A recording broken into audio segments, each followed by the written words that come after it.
Good evening. Welcome to South Asia Newsline. I am Arjun Chaudhary. Here are the top stories that we're tracking for you on Friday, the 8th of January. Pro and anti demonstrations greet Saudi minister as he arrives in Pakistan. India demands prompt action by Pakistan against perpetrators of Pathankot attack. And now for all the details. India has demanded prompt and decisive response from Pakistan on information provided by them related to the terror attack on an air base in northern India. The attack that killed 7 Indian security personnel once again renewed focus on the challenges posed by cross-border terrorism. The terrorists are said to have come from Pakistan. India is awaiting Pakistan's response on intelligence provided to it on the terror attack at Pathankot Air Base in northern India. India has also warned of calling off upcoming bilateral talks with Pakistan unless Islamabad walks the talk on taking swift action against the perpetrators. 7 Indian security personnel were killed and 22 others injured during the 4-day-long brazen assault. The terrorist attack on the Pathankot Air Base has once again put renewed focus on the challenge posed by cross-border terrorism. As far as we are concerned, the ball is now in Pakistan's court. The immediate issue in front of us is Pakistan's response to the terrorist attack and the actionable intelligence that has been provided to it. India's security establishment has blamed the attack on Pakistan-based militant group Jaish-e-Mohammed, alleged to have been behind an assault on the Indian Parliament in 2001 that almost brought the two countries to war for a 4th time. The South Asian rivals fought 2 of their 3 wars since independence in 1947 over Muslim-majority Kashmir, which they both claim in full but rule in part. While leaderships of both the countries were making efforts to bring thaw in their embittered bilateral relationship, the Pathankot attack has once again cast a shadow on the peace process between the neighbors. Hundreds of demonstrators took to the streets in major cities of Pakistan, some in support and others against Saudi Arabia, as the country's foreign minister arrived in Pakistan for an official visit.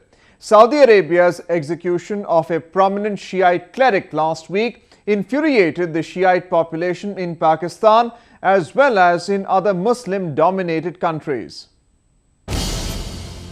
As the Saudi Foreign Minister Adel Al-Jubeir arrived in Pakistan for a 2-day official visit, Pakistani residents were seen divided with protests both for and against Saudi Arabia. The minister was in Islamabad for discussions on his country's diplomatic row with Shi'ite Iran and the multinational coalition against terrorism it had announced.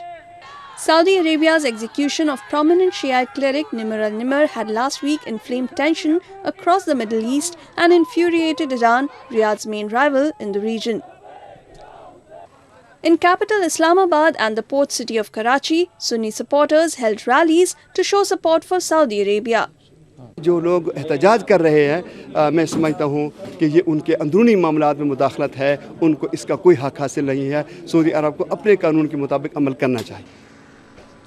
Pakistan, which has a large Shiite minority, till now had been avoiding taking clear sides with both Saudi Arabia and Iran.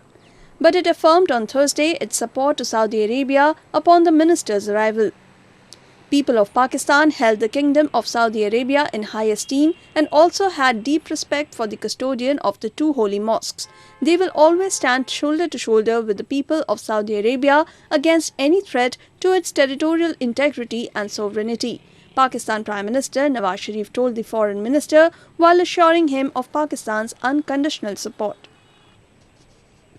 Meanwhile, hundreds of Shiites also carried black flags in Islamabad as they marched towards the Parliament House to protest the arrival of the Saudi minister.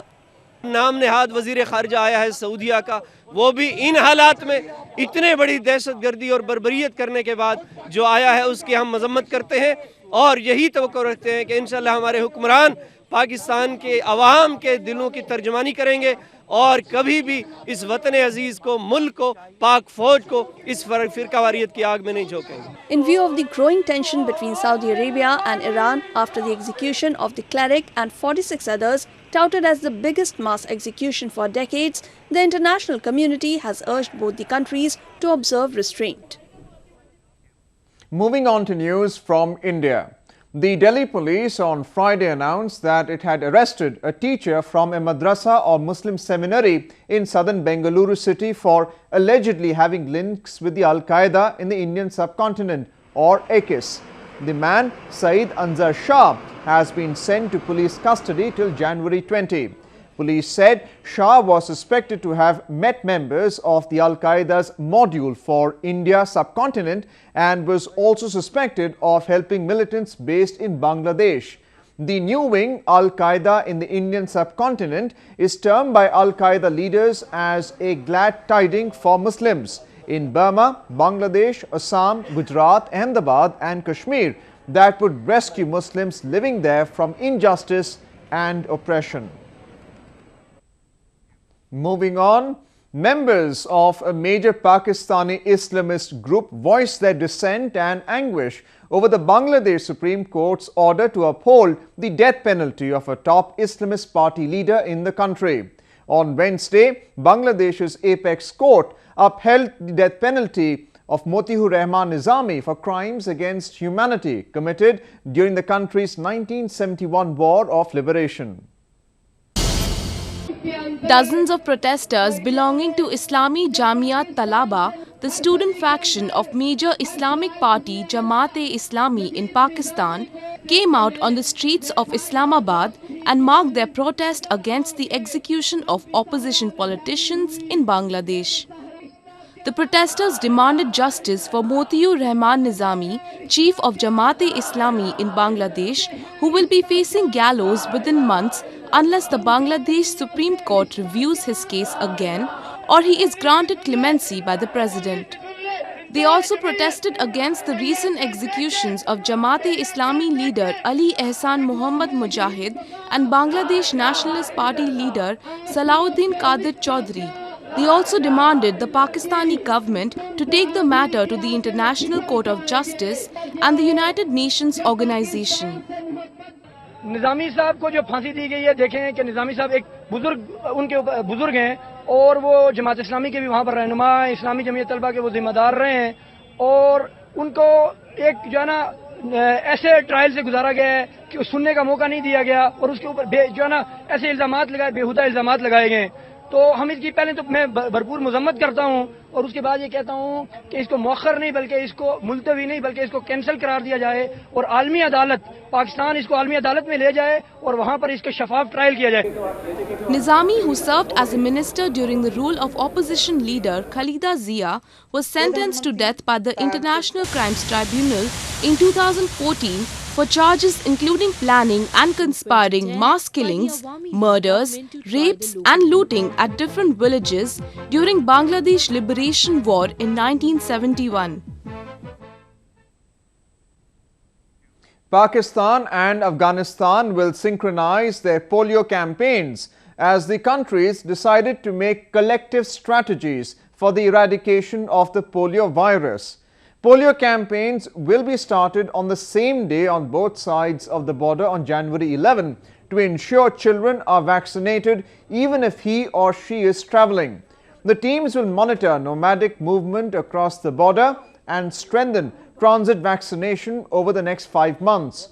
Afghanistan and Pakistan are the only countries in the world that have been transferring the polio virus to each other, mainly because they share over 1,500-mile-long border.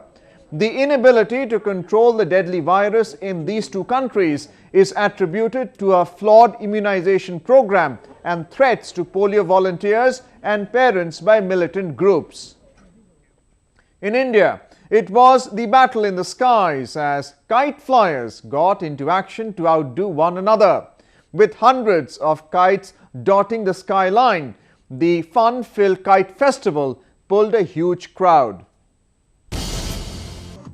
Kites of different shapes, sizes and hues dotted the skies in Western India as the International Kite Festival kicked off on Thursday. The event brought together national and international kite flyers. Kiteists who came from across the globe took a great delight at the festival. First day today and it's very overwhelming. It's beautiful. All the people are enthusiastic and they like it and we like it also. It's very, very nice here. Yes. This is my very first time to India and my very first kite festival here, and it's amazing. I've loved the cultural dancing and the work, seeing all the children. Kite flying is one of the most important festivals in Western India in terms of activity and also spells a boom for kite makers.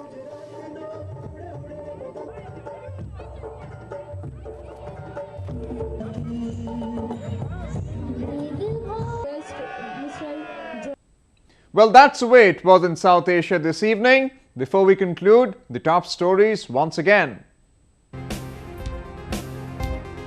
Pro and anti demonstrations greet Saudi minister as he arrives in Pakistan.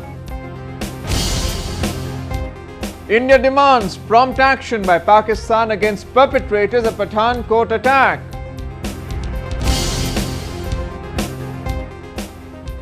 Now our viewers can watch the show on SouthAsiaNewsline.com. You can also visit us on Facebook.com/SAsiaNewsline and follow us on Twitter at SAsiaNewsline. That's all in tonight's edition. We'll see you same time next week. Have a great weekend and good night.